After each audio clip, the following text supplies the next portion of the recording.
哎，大家伙早喽！3月19号星期四，看我在哪儿？汉口江滩，江汉门。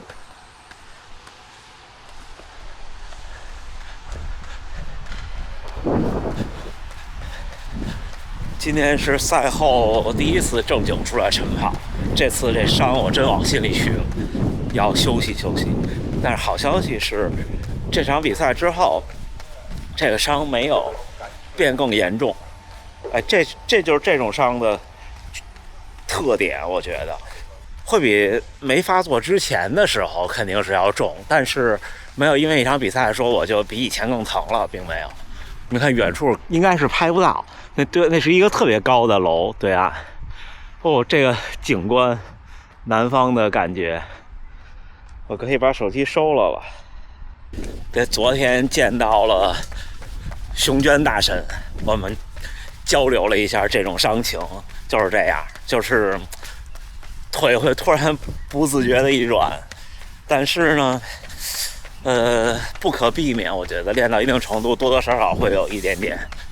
我现在的课题是要让它消失，就是让它治过来。你们看这个汉口江滩智慧步道，这就是这个跑步的这个事儿。那如果我点我要同意。人脸识别中。人脸识别中，识别。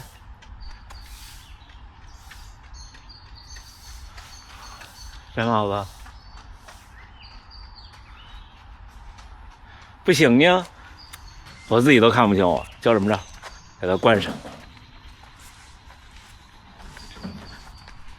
哎，这塑胶道哎，可以。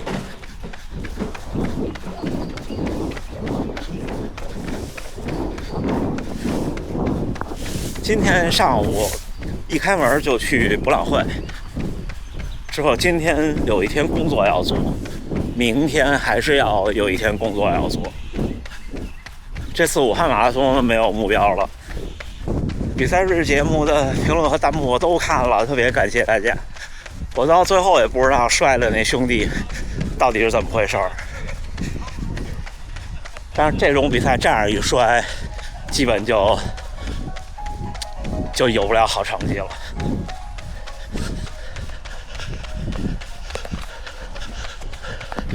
我看这一片雕塑，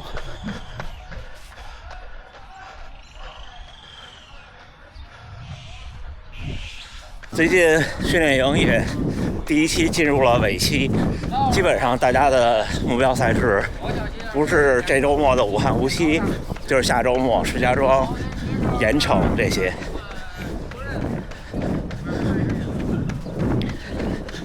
另外，可能4月初，也许4月初要回趟北京，之后就是波士顿了。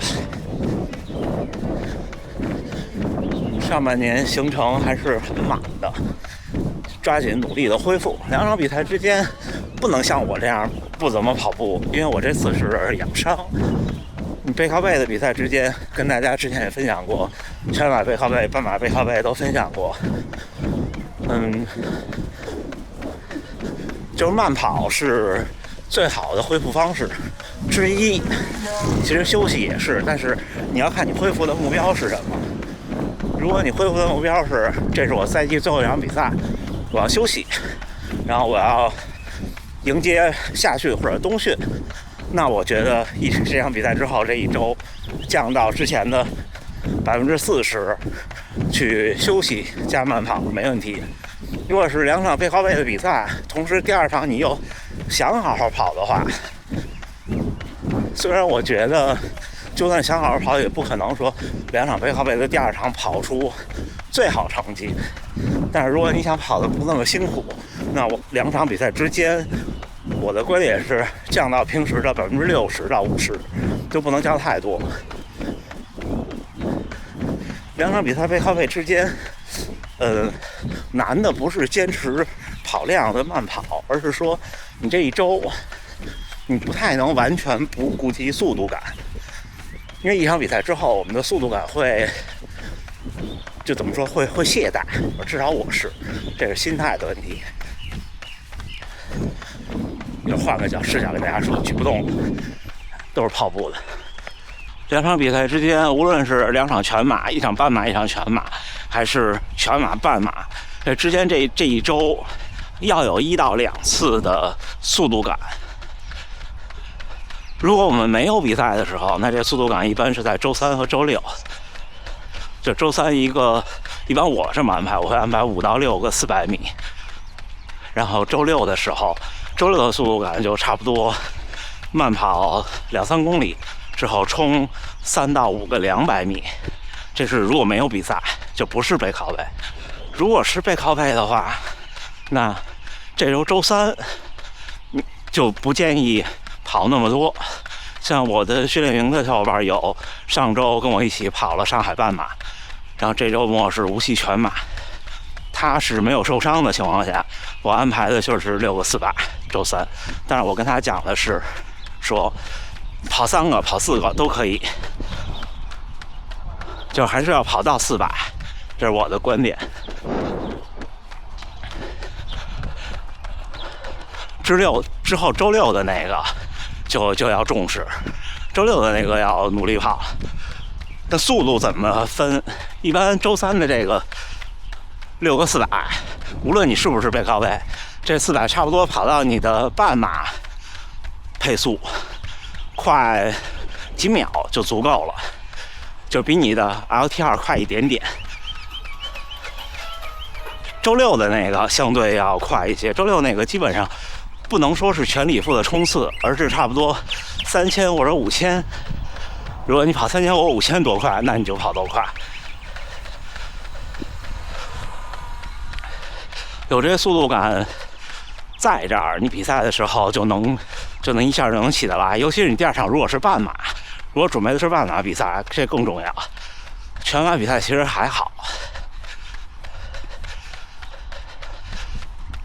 除了速度感，就这种轻松跑，就轻松到你觉得就跑累了，就这种速度，你觉得你跑得累就对了，让你身体累，让肌肉呢可以恢复肌肉弹性。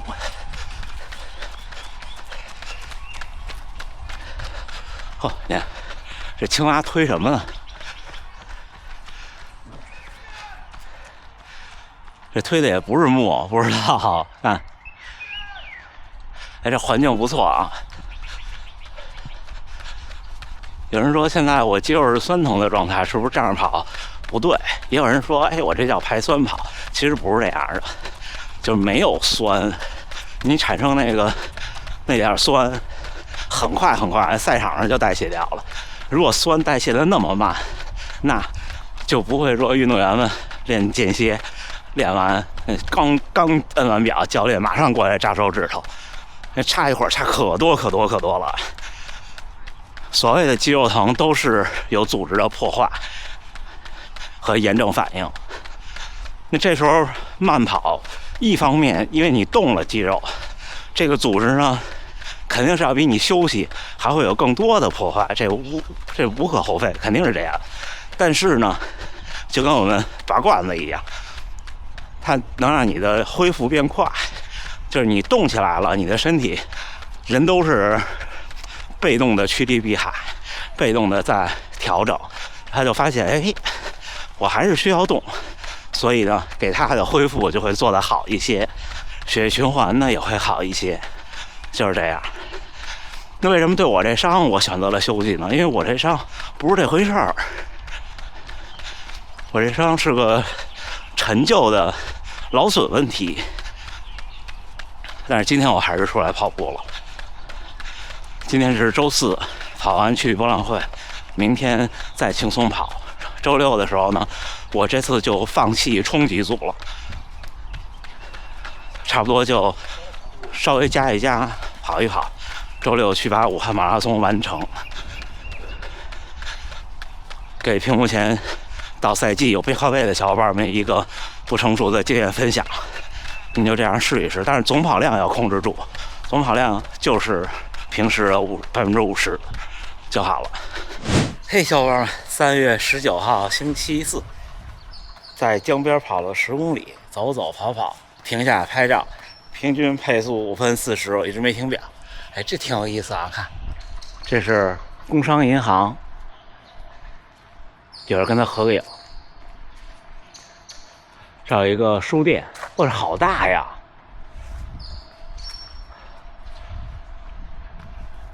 这条是一条步行街，还挺有意思的。就是，哎呀，确实吃起来有些咸。昨天点了个外卖，口味还没有转变过来，但是挺香的。而且我爱吃辣。看那个肥肥虾庄，对吧？今天找回点状态。一开始的时候腿还是不舒服，差不多跑到3-5公里的时候，觉得坐骨神经那块被卡压的比较明显，但是跑到7-8公里的时候就好一点。后边试着跑到4分0几、4分10几，也挺好的，所以没有什么问题。哇，意大利风味手工坊烘焙店吗？不知道啊。湖北有礼，武汉礼物。对，今天跟大家分享2场背靠背之间怎么恢复。如果您没有背靠背了，赛季最后一场了，比如今年我跑完开普敦，我就得努力的休息半个月，就要准备6月份的100公里了。马拉松就这样，就是一个赛季接一个赛季。你要是这个赛季的最后一场比较晚，比方说像我一样到5月份的话，没有多久就有秋季了。今年秋季的比赛可能不知道，北京、上海，对，可以说上海了，上海应该是稳了。我也没有违规，正常完赛，第120名。复盘的节目大家等等，我这2天认真的录一录，好吗？武汉结束，周一就是比赛之后的那个周一还要去上海，在上海待多半周，然后回去。行，那这么着，这是第一次在武汉的长江边跑步，上次来就是东湖那边。那今年看看这次还有没有机会在东湖画个心，应该是有的。周6早晨会去早餐跑，轻功会有一个早餐跑。